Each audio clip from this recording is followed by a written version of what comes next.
ngam tu na sala Superstar 1 na Jackie Ndala clip wana ya Kongo yomboka na biso nga na simba caméra ngai na yebi innocent très bien mona wana era bimaki mutu tout azwaki neti a minimiser parce que auti na province innocent clip le kaka zwaka taba ala tche couronne donc eza idéologie ya ba kinois innocent compris les kinois ayebi que son na sali boye na zala na actualité c'est ça les kinois.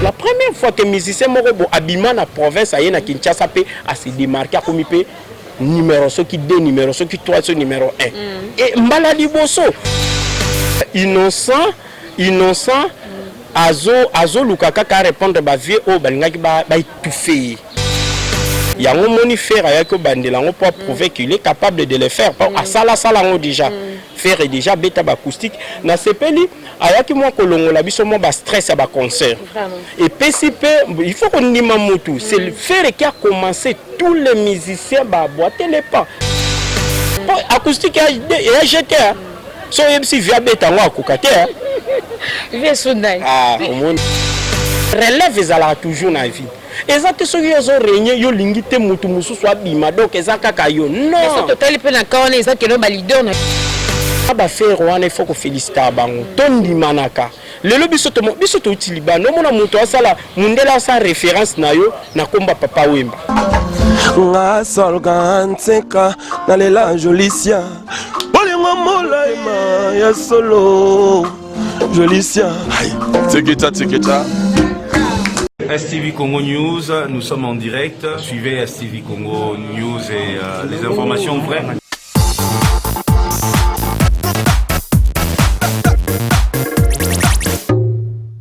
Bienvenue sur STV Congo News avec votre servante qui est là devant vous, Judith Ntoile, la naturelle Kande Babarafi, Manko Bio.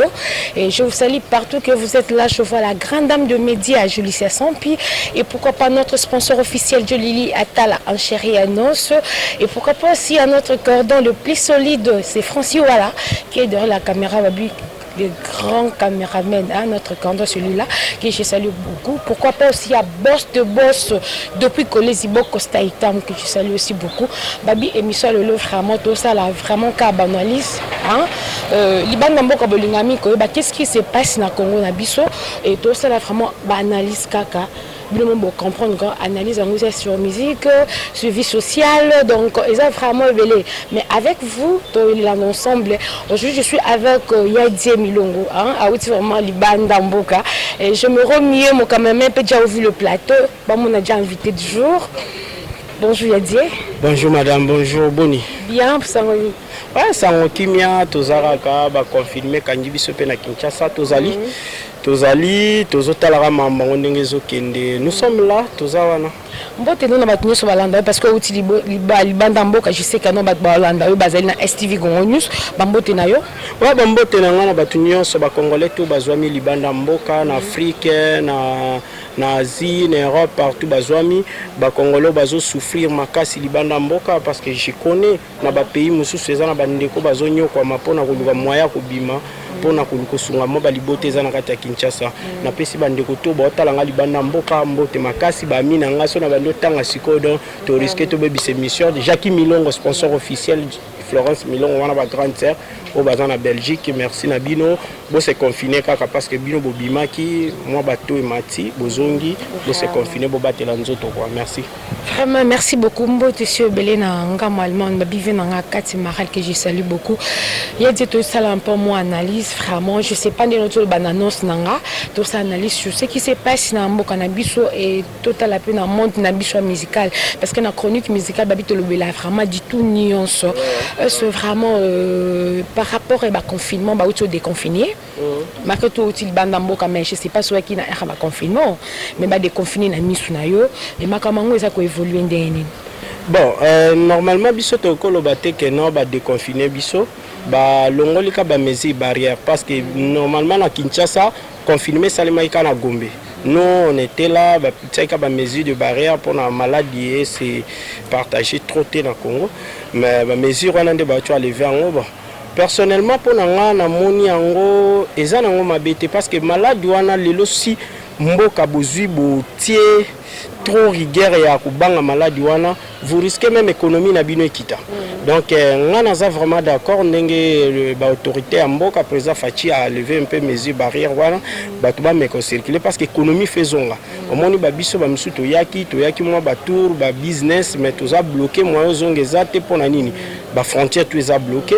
Les mesures moko ya bien mais conseil que les en peuple congolais faut ba se protéger et puis na bana bandeko na nyoso ba libanda mboko ya za congolais ndeko na na souci na yo il faut que se protéger maladies zali tozo on a ba blague peut-être biso na Congo zo frapper ndenge zo frapper na bamboka msuti mais maladies zali batu ba kufie belo yebi ke to perdre batu minene o ceux qui bando tanga e kozo biso temps to perdre batu moko ya minene ya valeur ba médecin na makasi ba kei donc il faut que se protéger il faut que banga maladie mais Congo on est là total la ndenge zo kende ba msu balo ba maladie zate ba msu bazolo bezali mais personnellement na yebi ke maladie zali mais ba ya maladie ezobima te ndenge ezobima na ndenga libanda on sait pas peut-être pour tomela déjà bakisi ya ba malaria on sait pas peut-être pour to éviter peut-être bakisi ya ba malaria biso tomela na Congo yango zo diminuer force ya maladie wana par rapport na bamboka mususu parce que na Europe bo malaria ezala raté quoi. Il y a une force, mais malade des alliés. Il faut les gens se protéger. Malade des alliés. Malade des alliés, par rapport au but que déconfiner vraiment totalement, tout le monde l'église. Ils ont vraiment un ciment. Bar, restaurant, ni sala et zonguma, chrétien là. Pourquoi pas bar, il fallait aller à ciment. Église c'est aliboso mais privilégié bar, terrasse, mettons que église vraiment vraiment à la fin. Non, problème est l'église, oui, biso chrétien et ça biso un peu passé parce que tu es que l'église mutezala pylône et ya vie sociale à monter, il y a vie à monter ça église. Mais personnellement on a comme on que président Fatia Talina économie en mboka. L'église aujourd'hui na Congo et à l'okona mamoka musuti église ezaka na la mungi na tongo je deviens pasteur na te bakiti na beti mbunda batu bae. Et après, on a des taxes d'église et foutaka. Mais alors que terrasse, nini, bar, boîte, ils ont des taxes et foutaka. Des taxes, on a monté matissa, l'économie, moi, en boka. Des taxes, on a monté permettre, des foutaka, des militaires, des taxes, on a permettre. Donc, Natanyo soto salaki, économie, ça est au kita. Donc, des sali fort, ya kuzongi, ça n'a pas comme matissa, moi, économie par rapport à l'église. L'église, oui, ils ont, si comme bisoto que n'a ko sambela, mais ça n'empêche pas, monte pas au sambela, nandako. Donc, gouvernement italien, il faut que nous ba ressources wana to benda parce que oyebi ke ba nini ba entreprise brassicole et comme qui na faillite et une entreprise moko kutelingaki et tombé en faillite donc yango moni que président Fatia rapidité na ozongisa parce que ba kotisa pona ba taxe wana ndengeza le to moni tiko to la mki na tango ya lundi dollar ezala ki na vente et qui vraiment partout ba 180 170 mais ba congolais baza vraiment quand les 50 ba bi fallait qui tati vraiment la 10 $100 100 000 mais comment equity mais ça quand à 180. Non, nous allons apprendre si tu as un DJ, tu as 185. Côté 90 déjà. Mais là, côté c'est pas du sérieux. On comprend. Dollar, pour nous quitter dollar bien, il faut préparer. Il faut économiste vendre, siéger, parce que yo quitte dollar. N'importe na biso mabe ya la nini. Ceux qui biloko c'est mataki. Ata dollar et quitte pour biloko ane quitte comme à passe. Tu vois, les mal ya wana mutu moko somba ki biloko eloko na ye moko bona prix à likolo biko la mukana tongo dollar et chité obi ke soka te ke eloko ye même na dollar on dimate biso to sala nini to ngai to sala nini à traiter en voiture on a parti acheter bidon à mafuta ça y est au bâtira na monteur bateka on a $20 quand on est arrivé on a donné $20 baboy $20 ba biso to te ka on a dollar c'est 45 000 francs tu vois déjà échanger moi de données parce que bato bandaki ko dollar même na bandako yana bato musu baboy ba dollar ba comme préférer ba soit ba franc. Donc nous sommes et puis ça moi passe il faut vraiment gouvernement essayer bien bataille balandela moi ni na ko kitsa dollar oui c'est bon mais il faut bataille l'économie. On prend bato va souffrir bato va c'est là un analyste tu voulais que éthique la canne 20 ou bien équitali parce que ba maman a réclamé quand de sur le bako ba sombi biloko likolo mais ba lamu qui n'attend dollar équiti ce que pour na yo omoni il fallait éthique la bonne ou bien équitali sous. Non, dollar et coco kita, oui, c'est bon. Mais coco kita n'enge kiti bon là c'est des aventures. Jusqu'à présent même, la Banque centrale est fixé toti. To eza mutu na mutu acha tona yo kutana mutu abino 15 okutana abino 16 oya lobi 17 mais jusque la banque centrale n'a fixé toti donc il faut bazala na rapidité ya kolanda biloko wana parce que ekitaki tina 15 yango wana lelo ko mozongo comme 19 500 donc moi personnellement na mona ngezaki na ngora mo aventure mo ramike risque na ngo pesa ere mante ko déborder le kina ndenge zalaki donc le mal la ngo yango wana. Ok, et merci beaucoup. La Queen Madame Maman Mokondi, je dis c'est Sampia, Babi le cordon le plus solide de France. Voilà. Mais bon, on a toujours Baïmonche Gitoko, boss de bot depuis Kolesi, boss Costa Itango. Comme une femme, ça n'est touché dans cette émission, je sais pas. Quand on a attaqué au Loba, la musique, c'est vraiment bon. La polémique est là. Oui. Polémique et Kokozala. Polémique et Kokozala, même dans les États-Unis, il y a des polémiques. Vous comprenez? Babylone mo loyal, les Zalaka, la musique est bon, Batikota qui fait Zalaka. Vous comprenez? Malgré pas la biso moi débordement commis. Vous comprenez? Mais les Zalaka, ils ont normal les bandes séries, Luambo Franco, les bandes séries, Vena biso Simaro, et donc les Babylone mo Zalaka. Zalaka na musique guerre Kokozala, mais et commenter guerre moko boye. Oui, à mouté maman belingi muninga kufa. Ba jibe na wera pe basala ba guerre. Vous comprenez? Ezalaka mais ya bison de sikoyo et comme ça moi qui impolitesse mususu pe comme kota na musique. Là c'est pas bon. Guerre ezali mais respect pesa pour toi ba bantu. Ba bantu faut moi respect zala. Mukolo za mukolo le kazaleki. L'autre moni de konabiso inosbi auto bimisa et le comment auto bimisa générique nae ou sali polémique non na kata générique wana afingi kofinga abwaki ba joton vraiment eza vraiment nzembote mais ayembelinde mutu en tant qu'analyste aujourd'hui. Bon et là on a le banano on a félicité Innocent. Na félicité Innocent pourquoi? Innocent à s'intégrer rapidement dans Bakinois. Innocent donc à petit moko à entouré on a ça ba musicien il faut bosser la très attention il faut en abattre maël autour tout autour nabino Innocent franchement avant encadrer maël oui bi moi nana alimbisa ndé non na benye moi na poza leki ngana vana na Innocent superstar 1 oh Innocent bima j'étais caméraman le roi mon frère Aza parce que je suis caméraman des professionnels. Donc naza caméraman ya mukete na sala ngam tu na sala superstar 1 na Jakindal clip wana ya Kongo yomboka na biso nga na simba caméra ngai na yebi Innocent très bien mona wana era bimaki mutu tout azwaki neti a minimiser parce que auti na province pour azalaki ka mutu a province mais na moi tant même ça qui n'est pas con simba penza teti Innocent zongi azwa ba critique ya ba kinwa na ndenge nyonso mais lelo Innocent à comprendre ba kinwa ko le quand même ba kinwa nzembo Innocent bimisi ezaka ndenge vera mbalo bagati ba slogan na tsaka na kati wana ke non nzete soki nini ba biloko moko bongo biso nde to koti siko na makanisi ya Innocent okendo finga nani peut-être babia bokeli nani yo mtoyeba ba question zanga ba réponse eza yo kaka neto o sala banolis on neto poser ba question na biso babi nzembo eza nde vraiment ya kofinga na kofinga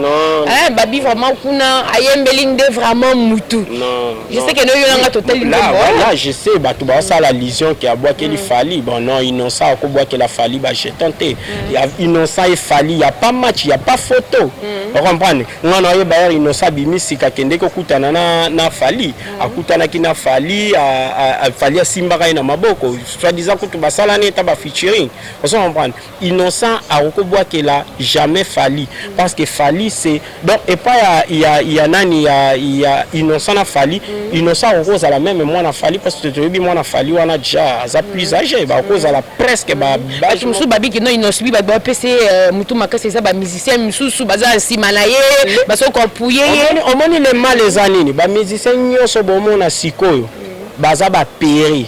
Vous comprenez? Péré ça veut dire quoi?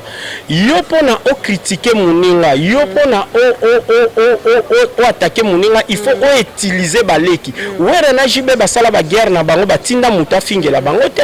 C'était wera leki ba musicien wera baleki ba message jibe baleki. Mais lelo komi yo leader moko vandi o récupérer ba petit ba bimi ba jeune leader asika sika bo sali mo click na bango yo ce que zo tinda ka bango le roi yo kana na leader ana te bango ba leka ka ba fingaka wana eza ya kipere before bazala mibali basasime quand tu wana guerre na mutu zala un homme koya te ngala so na guerre na yo na ko tinda ba leki ya quartier te batake ngamo na yo lu ko so ba tinda ka e non selon batunda ba lo parce que innocent déjà na falis et simba na ngote parce que fali pour benga ye eugle to moni pe na kata club na ye azui Tchakou atie donc Tchakou a interprété maloba mutaloba mais Tchakou c'est pas aigle il faut faire la différence Tchakou aza aigle te bon et ana ngoka ba innocent clip le kaka zoaka taba ala tie couronne donc eza idéologie ya ba kinois innocent compris les kinois ayebi que son asali boye na zala na actualité c'est ça les kinois donc il faut que luke loko moko bo rambo muto comprendre ba kinois yango moni ba innocent ba copier biloko wana ayebaki que son atie Tchakou na kata cage na kangi batu ba ko interpréter que wana eza boye donc innocent à comprendre ça la business na sa business nae rien à voir na mamba fali nga personnellement na komo nga polémique ya fali na innocent na ko sala ngote parce que fali ana niveau comme innocent zo landa e on comprend non c'est pas là que innocent luka mo ba guerre moko wana mokena fali po e ben la payer donc c'est normal à comprendre na ye a sala ya ngo po sala mais ayebi que vie wana makambo vraiment amakambo ngana kenda te ngana zala mutu ya mutu te mais na loba ngo vérité innocent na makambo fali asali innocent na ko sala ngote mais innocent zo mata na ba pour musique na biso tambola na idéologie tu peux pas venir des jours à pas 1 million de vies c'est ça ayebi que non mutu so koti kaka na pata la Tchakou wana ndenge ba yo beti bo mutu songa lobina tala no clip ngo ya innocent vous comprenez donc à comprendre kinois ndenge kinois vivaka eza ça peut être la première fois que musicien moko abima na province aye na Kinshasa pe a se démarquer comme pe numéro so qui 2 numéro so qui 3 so numéro 1 et mbala liboso donc un petit moko a wuti na Goma ye ko vanda ayebaki lingala te ba finga ye na banenge nyonso ba traita ye ba Rwandais ba nini mais et décourager était mais lelo innocent s'imposer na Kinshasa mokili mobimbe ko molobela c'est ça il faut encourager tout ça mais il faut que comprendre que innocent bato bakola na est parce que nga vanda na est na zwa moi tana ngami na est ba viva lokola bisote bango bazala ka petit kotaki yango moni innocent betaki Bill Clinton à lobby arrête de crier dans combo que beta Bercy na Zénith pour beta ne pas ouera et ça vérité oui chez nous vérité blessaka mais ça vérité à corriger qui est malgré que pana biso ba bantu so ko corriger mokolo eza signe d'impolitesse mais akoka ko kanga mutema ta yebisi vérité que vie ko beta tolona Bercy wana te poza Bercy no te za Bercy a ouera beta tolona oyo moko beti parce que ba Bercy wana to yebi ba beta wana ba selo ba lobela te donc innocent za mutu moko akoka ko cacher nini netalobaka mbala moko donc wana za nango mais fa ba manyo nini on lobela mutu parce que na Bikinton no bipeskira qui maman la polémique a manqué Bikinton no respect le sur même Tchakou ko interpréter nyonso no moni mo pe na carrière na ye aza vraiment trop jeune moi te ke baza ko vraiment ko aider innocent bité mais non problème c'est quoi ezali innocent azo lukaka ka répondre ba vie o balingaki ba étouffer eza na ngote problème que non innocent aza impoli carrière na non carrière na été ekoki ko étouffer yete mais problème na ay bara ko doser moi moke ba maloba mais aloba ne vérité innocent ngana na mona innocent ba petit na biso donc ba ndeko na ngo bazana est pour na manquer mutu respect za moi passe. On prend des à moi passé. Innocent manqué à expliquer qui bili la vérité. Aïe lelo à sa musique naïe à côté musique en innocent ça les musique ya ba kinois. C'est ça. Aux humains c'était mon robot Verambo Zora. Obi Verambo style ne s'il est pas vu. Via Zara ba clip nenyo satara momi mon robot tala gaya momi ngo longine mona na ati. Vraiment. So otali na magie momi na zala. Otali na ultimatum je pense atai. Donc momi ngo tambola kaka za tala gaya. Siko batunyo so ba koma ki kiria koluka batala. Mais elongi ya mona mo sa nezala ni. Obi ke tati ka pe idéologie ngo to eba momi ngo te. Donc c'est ça la musique. pour moi c'est ça la musique. C'est vraiment innocent bichons. C'est pas dire que azo fing, azo manquer respect. Non, alors ça a toujours boulot. En tout cas, tous vraiment encourager à qu'il y ait vraiment les bossos. Aux équipes on a beaucoup de biso faire rigoler sa acoustique. Oh kaki acoustique on est parce que tu belé babimisa qui tada bimisa qui en tout cas Karine Mokonza bimisa qui mais faire rigoler. Acoustique année bima qui ça qui pendant le confinement. Oh kaki on est. Non, acoustique à faire c'était très bien malgré que zaki acoustique moko zaki un peu triqué. Il y a un peu à bande la deuxième. Triqué par rapport à. Non, avec acoustique on a un instrumental les akiti. Donc les aki acoustique au yembi ok na on a studio mixé ni ba gonflement biloko wana. Il y a un monifère à ko bande la on peut prouver qu'il est capable de le faire. À ça on déjà faire déjà bêta acoustique na sepeli ayaki moi kolongo la biso mo ba stress à ba concert. Et PCP il faut qu'on dise mamutu, c'est le faire qui a commencé tous les musiciens ba boiter les pas. C'est ça. Donc musique ezaboko ça les loko ba ngana lobaka yango na biso ba ndombole betama etikala le loko ma lokola hymne national ya ba congolais ndombolo eza parce que ezalaki ka ndombolo ya tutuka lujité ndombolo ya betamaka na ba animateur ya Zaiko na ba animateur Empire na bango nyonso bazwaka cri wana ndombolo ba bwaka yango na ba orchestre na bango yango tombola nini c'est normal le acoustique ba komo lobela ngo tina ba TV5. C'est pas seulement pour faire la bêta qui, mais il y a une idéologie, les musiciens presque ils prouver qu'ils sont capables. Acoustique et jeté. So si via bêta moi kokate. Viens sous nine. Ah, viens sous nine. Pourquoi bêta acoustique? Viens sous nine. TV za radio. Non. Viens sous nine. Na ebisio acoustique. Tu vois na batu musu baboyo bêta acoustique eza na ngote pour baboyi kolanda mambo faire sali acoustique eza pema acoustique eza makambo ya jeté donc viens tina na betité parce que tu as vu que tada beti il fait rigoler Karine Mokonza beti oyebi que acoustique elongoli si musicien Jibenani non Fuji je pense si je ne oui alors pour l'acoustique oh il y a pas bêta qui est oui c'est makambo oui bêta acoustique mais bien moi j'encourage tout le monde je félicite tout bêta acoustique bêta très bien balongoli biso ba stress ba concert pendant ba moment tozaki nango ya ba pandémie et ça lui biso bien mais bandi m'a peut faire rigoler c'est lui qui a commencé c'est lui qui a osé pour ce que Simba quitté mais le balobé l'a pété donc Simba qui yango moni bango nyoso ba mais balobé qui na kati acoustique na ma abeta qui na ba norme acoustique des ala raté à qui studio à la mais acoustique normalement ils ala vraiment bongoté mais acoustique faire la bêta déjà peu acoustique mon à TV5 on moni acoustique il fallait la net acoustique à bêta na kala mais oya mbalo yo eza vraiment acoustique ça homme acoustique mais akoko bêta acoustique était mbalo parce que peut tozala qui na ba moment difficile on avait bien dit que non on peut pas réunir 20 personnes pour nos bêta même acoustique c'est pas toi même roko yo simbi guitare bando bêta il faut ça quand même na mutambondo ko za nani donc mais ce qui bango balobi ki bêta quitter bango ba bêta siko acoustique vrai acoustique tout le monde parce que tout le monde ba bêta bango banani on s'adresser na nani parce que ba monsieur ba c'est belé ba wana yo lobi ke ba lobi ke abeta ki acoustique ana bien te to moni ba acoustique nyonso ana betami nani abeti vrai acoustique azati acoustique nyonso beta mana Kinshasa après acoustique bakendaka toujours nango na studio c'est ça même Vérambo era bandako beta même pas pandémie même si obeti na normal après acoustique fait que des studios tala eza muono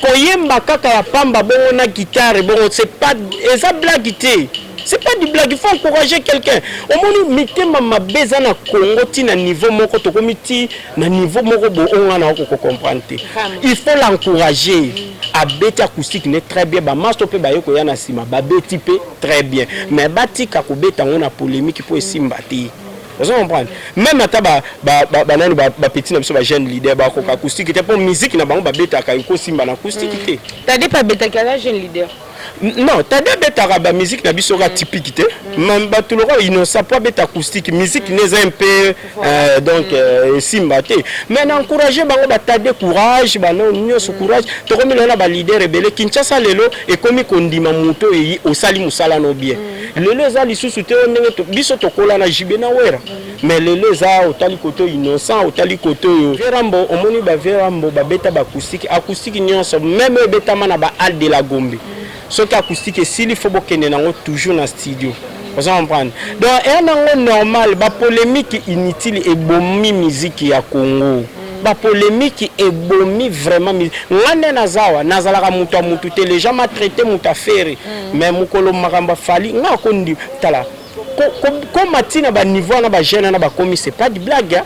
Et ça blague te pour no comme matina niveau ba fali ba tala ba fali na ba faire wana il faut que féliciter bango tondi manaka lelo biso to utiliba no mona mutu asala mundela sa référence na yo na komba papa wemba mundela sa référence na yo na komba fali en tant que politicien en tant que musicien oh tu viens du Congo oh fali poupa fali donc on comprendre que baza ba ambassadeur ba tomboli le drapeau na biso mais oya na Congo au mona mo mutu moko boyi bongo kaka azo critiquer ko finga c'est pas propre surtout na style comme ya bino ba journaliste mutu na oui au cause la mutu a mutu c'est tout à fait normal même na ba porter à la mais faut minimum un peu à respect on se comprend minimum à respect ba chroniqueur na ba chroniqueur zo bazar Nicolo ba onde pe mutu bazo tombola ba polémique inutile tu vois. OK, merci. Comme ils vont chuter au Tilibanda Mboka na ba ne passé ba ne coulé ba 2 ans passés depuis que musique na biso fuma to comment l'école to même dans de ben international parce que même libanda nous ko mono ba musique na biso par rapport à les 2 ans passés na lelo ndé maman musique ezo ke to zaka l'école bien to kiti makasi ya makasi bina kala même ba Nigeria na babanda obanga biso biso to banda ko binisa to zui côté wana nyos Afrique de l'Est wana Afrique de l'Ouest tout Afrique biso mutu to banda binisa bango to kiti pona nini polémique ezangati na ba polémique inutile yango kiti si la musique ya Congo vous comprenez donc tondi mabano bazobotama parce que relève ezala toujours na vie ezate soki yozo régner yo lingite mutu mususu abima donc ezaka ka yo non ça total pe na kaona ezake no ba leader na biso akala balinko pesa chance te na ba jeune musicien bazobima non ba leader na biso omoni mabeza na mboka na biso ezani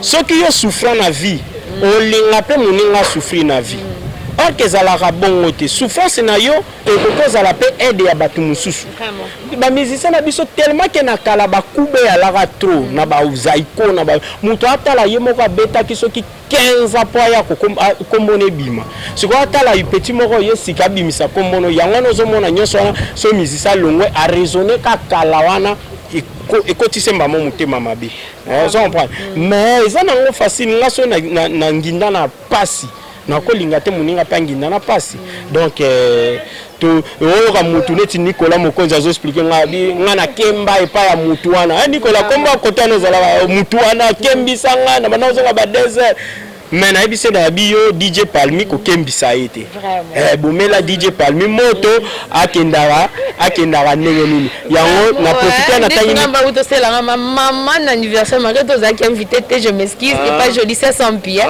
ba cordon na bazaki on a François là toujours wana donc soutenir toujours moi na bango elle qui na bango ndeko na bango na kati STV Congo News somone que to za vraiment na bolingo wana entre nous ouais bolingo ndele kito bolingo le kibotika ba polémique inutile qui journalisme est qui polémique te au mona mutazo ganga danger mais danger te on comprend qui journalisme est mutu donc okutani na mutu ngana esa bango na biye bokutana kande na batu oyo baza niveau mona bino faut kutana na batu bana mitu po biso ye na politique tozali oye na musique tozali tozana nyonso.